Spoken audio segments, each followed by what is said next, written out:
Now that we've connected the ancient Greek world to the Macedonians and Philip's ability to pull together his empire, as noted earlier, Philip is assassinated at the end of the time period that he had just conquered the Greeks. In 338, he had conquered the Greeks. 2 years later, he's assassinated under rather mysterious circumstances, but his immediate heir is Alexander, and you'll see him depicted here on a modern coin.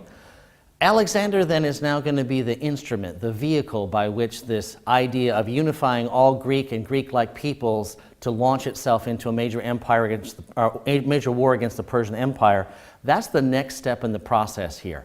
So Alexander now is going to be setting off to make his father's dream come true. With Philip dead, and now Alexander in his place, there was some immediate resistance in some of the areas of Greece, but Alexander very quickly militarily dealt with them, and in many places made quite a statement when he took on some Greek rebels and essentially squashed them. But the unity now is here again.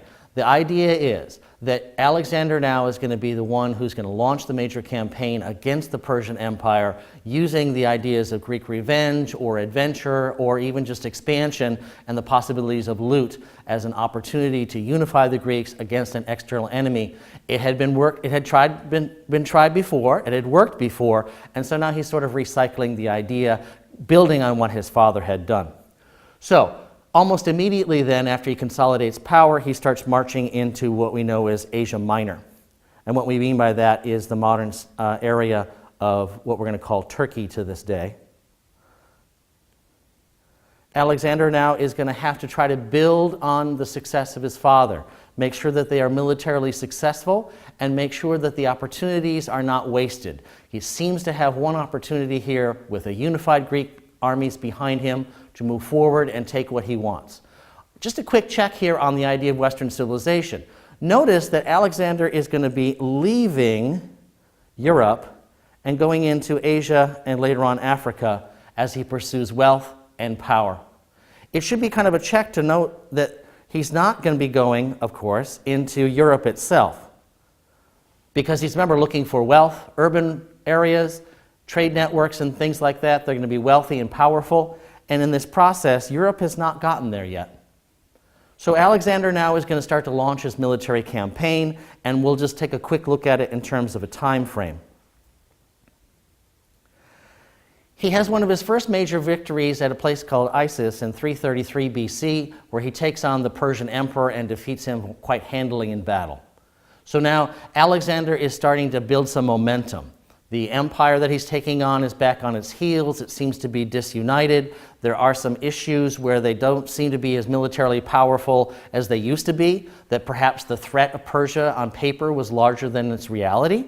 And of course, the zeal with which the troops that Alexander has with him, the zeal, the energy they have, they're carrying forward what they want to do. And very quickly, they expanded down the coastline into Egypt. Egypt gives up without a fight, essentially surrenders itself to the powers of Alexander, and immediately Alexander takes on the idea of a pharaoh.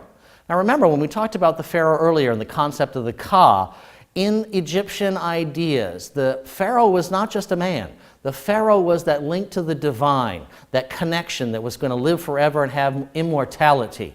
We'll get back to that idea because it's a powerful one that will be resurrected again later, when Alexander is going to lay claims to be something more than just a man.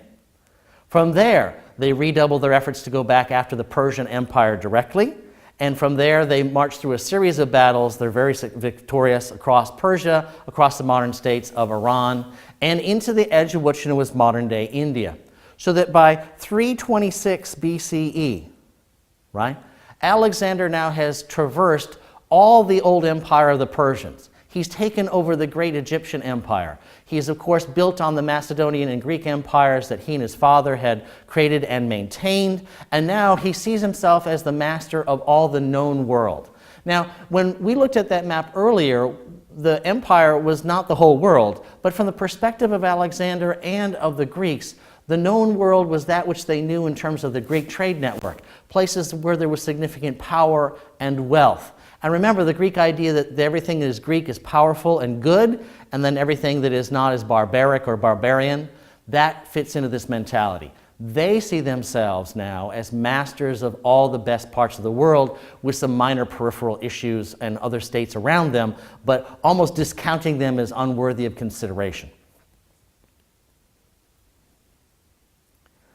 Alexander then is now on the edge of Egypt. He's on the edge of India, and he's going to be heading back towards Egypt. He's going to be heading back into the major part of his empire because his army rebels.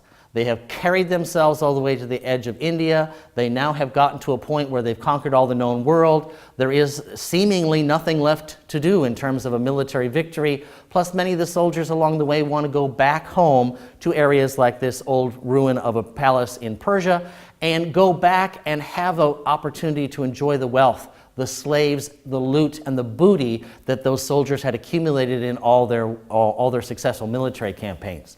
It's almost as if Alexander was driving them to the edge of the earth, and they want to know, after having spent years with him and accumulating wealth, why should I essentially die on some unknown frontier when I should be back home enjoying the wealth I've earned?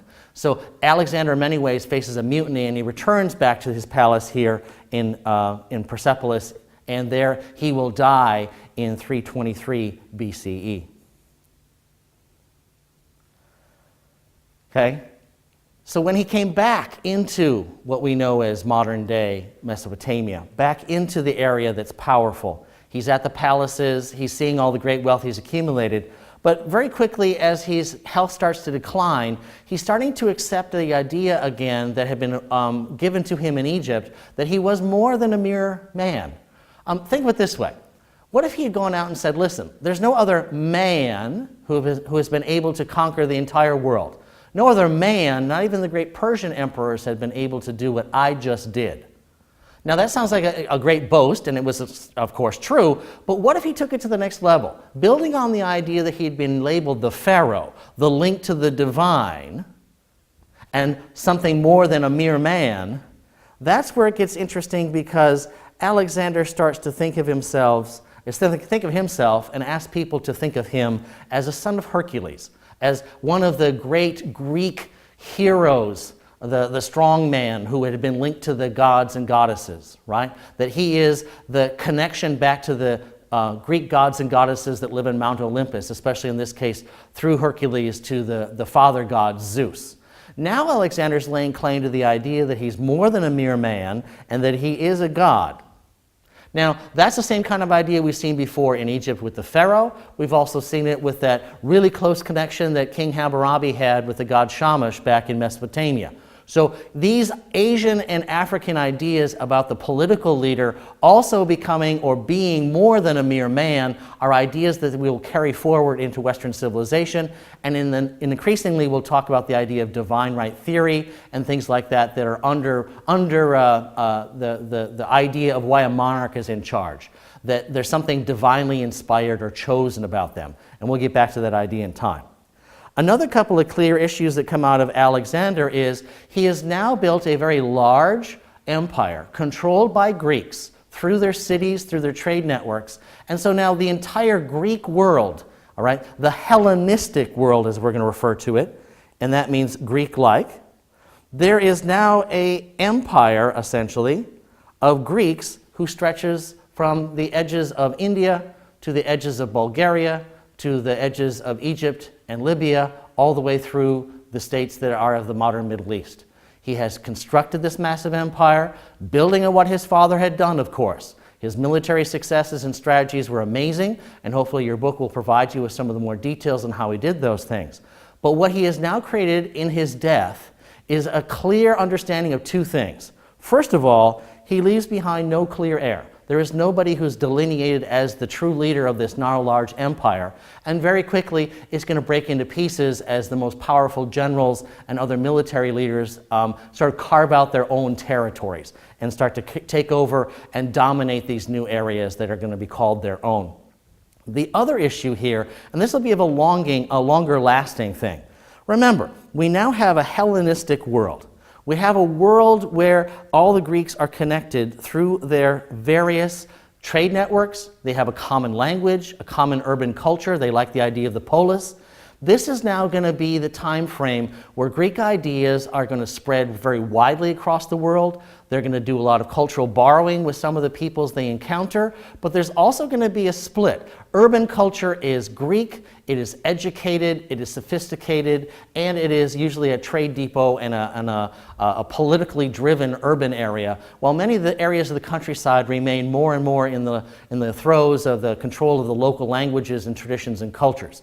So you're having this sort of Greek veneer, this little thin layer of Greekness or Hellenization at the top of these societies where there are lots and lots of interconnections. You'll, for example, see the creation of a Greek city-state in modern-day Afghanistan. All right? There's a city-state out there with the Greek architecture and the layout of a Greek city because it was on the trade route that the Greeks had established. You're going to see a continuity, a continuation of Greek ideas across many large areas that's going to have a sense of connecting them. Make sure you go back into your textbook and review this area and see the connections of Alexander and all this Hellenization, the creation of a large Greek empire, and then also be sure to take a look at some of those sample questions.